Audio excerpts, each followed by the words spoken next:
আপনি দেখছেন তেজ বার্তা। আজকের বিশেষ বিশ্লেষণে ইরান যুদ্ধ কি মধ্যপ্রাচ্যের ক্ষমতার ভারসাম্য বদলে দিয়েছে, আর ডোনাল্ড ট্রাম্প কি শেষ পর্যন্ত ভেঙে দিলেন বেনিয়ামিন নেতানিয়াহু সবচেয়ে বড় ভূরাজনৈতিক স্বপ্ন? নিবন্ধে এমনই দাবি করা হয়েছে। আজ আমরা বিশ্লেষণ করব সেই দাবির বাস্তবতা, প্রভাব এবং ভবিষ্যৎ ঝুঁকি। Breaking analysis. একটি আলোচিত রাজনৈতিক বিশ্লেষণে দাবি করা হয়েছে ইরানের সঙ্গে সমঝোতায় পৌঁছে ডোনাল্ড ট্রাম্প কার্যত থামিয়ে দিয়েছেন বেনিয়ামিন নেতানিয়াহুর বৃহত্তর আঞ্চলিক কৌশল। লেখকের মতে এই যুদ্ধের পর সবচেয়ে বড় বিজয়ী ইরান, আর সবচেয়ে বড় কৌশলগত ধাক্কা খেয়েছে ইসরায়েল। কিন্তু বড় প্রশ্ন হল, এই দাবি কতটা বাস্তবসম্মত? এই বিশ্লেষণের কেন্দ্রীয় বক্তব্য হল, ইরান যুদ্ধ কখনোই শুধু সামরিক সংঘর্ষ ছিল না। লেখকের মতে এর পেছনে ছিল মধ্যপ্রাচ্যের ভবিষ্যৎ ক্ষমতা কাঠামো নির্ধারণের লড়াই। এখনো পর্যন্ত আমরা যা জানি, যুদ্ধের উদ্দেশ্য নিয়ে বিভিন্ন পক্ষের ভিন্ন ব্যাখ্যা রয়েছে, কিন্তু এই নিবন্ধ দাবি করছে প্রকৃত লক্ষ্য ছিল আঞ্চলিক ক্ষমতা ভারসাম্য পুনর্গঠন। নিবন্ধের অন্যতম গুরুত্বপূর্ণ দাবি, ডোনাল্ড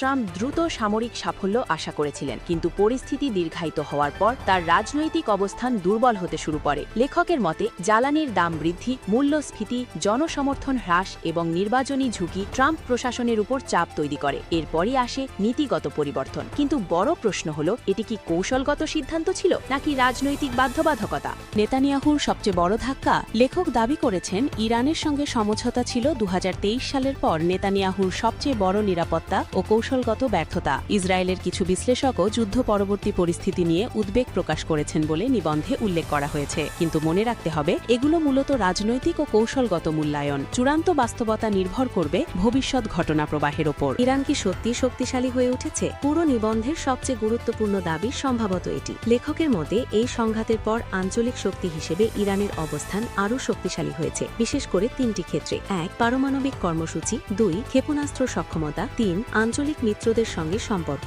তবে এই মূল্যায়ন নিয়ে আন্তর্জাতিক মহলে ভিন্ন মত থাকতে পারে। উপসাগরীয় দেশগুলোর উদ্বেগ। নিবন্ধে বলা হয়েছে, যুদ্ধের পর সবচেয়ে অনিশ্চিত অবস্থানে রয়েছে উপসাগরীয় রাষ্ট্রগুলো, কারণ তাদের নিরাপত্তা কাঠামো নিয়ে নতুন প্রশ্ন উঠেছে। এখন পর্যন্ত আমরা যা জানি, হরমুজ প্রণালী বৈশ্বিক জ্বালানি সরবরাহের অন্যতম গুরুত্বপূর্ণ পথ, এবং এই পথের নিরাপত্তা নিয়ে যেকোনো অনিশ্চয়তা বিশ্ব অর্থনীতিতে প্রভাব ফেলতে পারে। গাজা কি পরবর্তী কেন্দ্রবিন্দু? নিবন্ধের শেষ অংশে সবচেয়ে বড় সতর্কবার্তা এসেছে গাজা প্রসঙ্গে। লেখকের আশঙ্কা, যদি আঞ্চলিক কৌশলগত লক্ষ্য অর্জন না হয়, তাহলে সংঘাতের কেন্দ্র আবার গাজায় ফিরে যেতে পারে। তবে এটি লেখকের বিশ্লেষণ। এখন পর্যন্ত এমন কোনো ভবিষ্যৎ পরিস্থিতি নিশ্চিতভাবে বলা সম্ভব নয়। যুক্তরাষ্ট্র ইসরায়েল সম্পর্কে ফাটল। নিবন্ধের সবচেয়ে আলোচিত উপসংহার হল, গত 25 বছরের মধ্যে প্রথমবারের মতো যুক্তরাষ্ট্র ও ইসরায়েলের মধ্যে বড় কৌশলগত মতপার্থক্য দেখা দিয়েছে। লেখকের মতে এই পরিবর্তন মধ্যপ্রাচ্যের ভবিষ্যৎ রাজনীতিকে নতুনভাবে সংজ্ঞায়িত করতে পারে। কিন্তু বড় প্রশ্নটা হল, এটি কি সাময়িক মতবিরোধ নাকি দীর্ঘমেয়াদী পরিবর্তনের সূচনা? বাংলাদেশের জন্য এর অর্থ কি? বাংলাদেশের জন্য এই ঘটনার গুরুত্ব কোথায়? বাংলাদেশ সরাসরি এই সংঘাতের অংশ নয়, কিন্তু জ্বালানি বাজার, বৈশ্বিক বাণিজ্য